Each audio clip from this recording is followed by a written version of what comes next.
While the Pacific Islands Forum Leaders meeting officially came to an end last week, the Cook Islands are still abuzz with excitement. Aitutaki's beloved Auntie Nane soaked up the community's warmth as she ticks off being involved for a third time. She's been to all three leaders' meetings held in the country where she played an integral role. She met with Tiana Hexton to take a walk down memory lane. Tungane Purea, affectionately known to the locals as Auntie Nane, sits down with a cup of tea in hand and slides over a black and white photograph. Captured is the first ever Pacific Islands Forum Leaders meeting in Rarotonga in 1971. She points herself out amongst the crowd in a lineup of prime ministers, premiers and official delegates, fondly recalling the event. Oh, the forum can't beat that one. That was the best of the best. Take us back 52 years ago.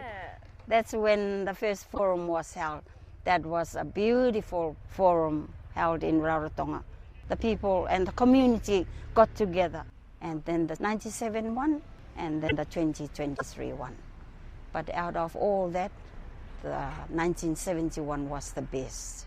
Among a team of Cook Islanders, Auntie Nane was specially selected to be a liaison officer for the leaders that travelled to Rarotonga. In 1971, she cared for Papua New Guinea's first Premier, Michael Somare. In 1997, she attended to Australia's John Howard. Her eyes lit up as she reflected back on the excitement of her assignments. The best part is I can remember when I was chosen to be a liaison officer.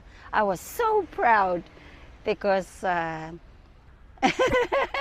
don't know how to share it, but it was so beautiful being with the Prime Minister all the time, to their functions, to their hotels, and in their cars when they travel. The liaison officer is always with them. I met a lot of the prime ministers that arrived in 1971. But we are always with the chief liaison officer, that's Sir Tom Masters. She was only 18 years old at the time of the first forum, and while she has just recently celebrated her 70th birthday, she is still full of energy and was more than keen to take on responsibilities for this year's event. Her role was less strenuous this time around, as she was in charge of driving official delegates in Aitutaki during the leaders' retreat.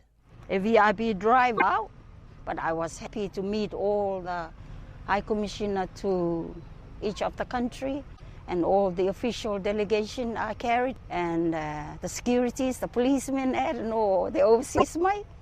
I was just very happy that I've been given that opportunity to look after them. And it's so nice to see the leaders from overseas and our people here in Aitutaki getting together. And with beautiful smiles. That's all the leaders want. Smile, sweetheart. Auntie Nane's smile lights up the room as she shares more of her photographs, giggling as she points herself out teaching Somare the traditional Cook Islands dance.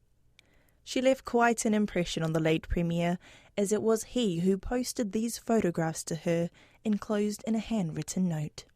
The photographs are a beloved treasure, but it is the stories behind each one that bring the stills to life. I'm so glad that I've got all these photos. It's a beautiful memory. That's my experience. And I'm so very proud to have these memorable photos.